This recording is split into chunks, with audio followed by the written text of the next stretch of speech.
Assalamualaikum dan selamat sejahtera. Hari ini kumpulan kami ingin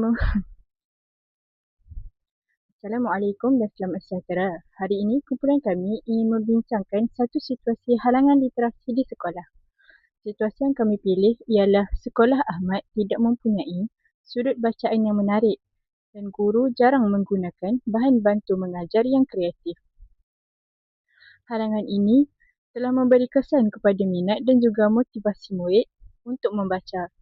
Dalam video ini, kami akan membincangkan 3 perkara. Yang pertama ialah mengenal pasti faktor halangan literasi. Yang kedua, mengklasifikasikan jenis-jenis halangan. Dan yang ketiga, memberikan cadangan penyelesaian praktikal yang sesuai untuk sekolah. Pertama, mari kita sama-sama mengenal pasti beberapa faktor yang menyebabkan halangan literasi dalam situasi ini. Jadi, faktor yang pertama ialah sekolah tidak mempunyai sudut bacaan yang menarik. Jadi, murid-murid ni kurang bermotivasi untuk membaca. Kekurangan bahan bacaan seperti buku cerita, majalah, komik ataupun bahan digital. Guru juga jarang menggunakan bahan bantu mengajar yang kreatif yang menjadikan pengajaran membaca membosankan. Suasana kelas kurang menyokong literasi, contohnya tiada poster motivasi membaca atau papan kata interaktif. Faktor yang kedua ialah faktor murid. Murid mudah bosan jika aktiviti hanya membaca dan juga menonton.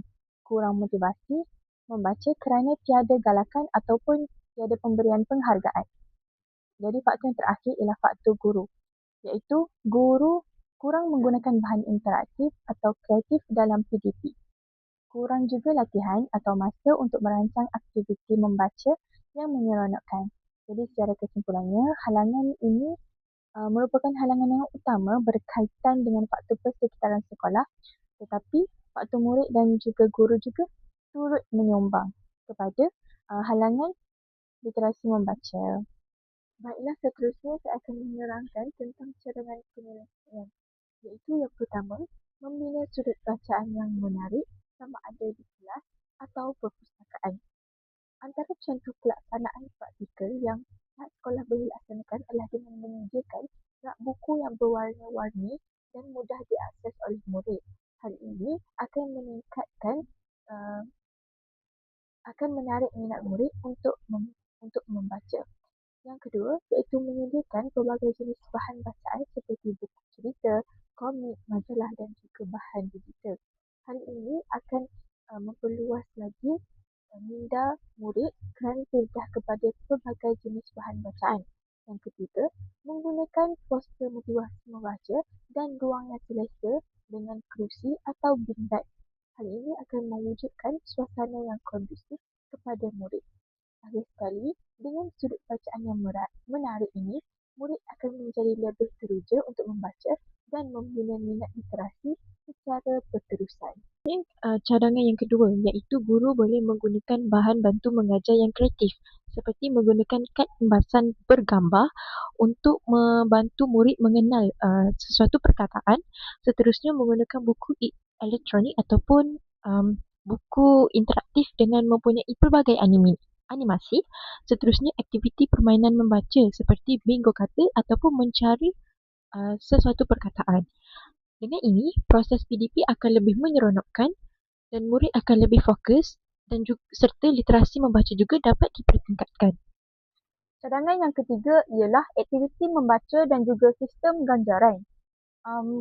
Guru boleh melaksanakan aktiviti membaca secara berkumpulan dengan mengaplikasikan sistem ganjaran. Antara langkah pelaksanaannya adalah guru perlu membahagikan murid kepada beberapa kumpulan kecil supaya mereka dapat berbincang dan membaca bersama cerita yang telah diberikan. Guru juga boleh memberikan ganjaran dengan stiker bagi murid yang aktif dalam membaca. Aktiviti ini bukan sahaja menggalakkan kerjasama tetapi juga dapat meningkatkan motivasi diri dalam diri murid kerana mereka dapat pengiktirafan daripada usaha keras mereka. Ini membantu murid untuk membina minat membaca secara berterusan dengan lebih menyeronokkan. Kesimpulannya, halangan literasi di sekolah Ahmad berpunca daripada faktor persekitaran iaitu kekurangan sudut bacaan menarik dan juga bahan bantu mengajar yang kreatif. Dengan membina sudut bacaan menarik, guru menggunakan bahan kreatif serta mengadakan aktiviti membaca berkumpulan dengan ganjaran, literasi membaca murid dapat ditingkatkan secara efektif. Sekian, terima kasih. Semoga cadangan ini memberi inspirasi untuk meningkatkan literasi di sekolah masing-masing. Assalamualaikum.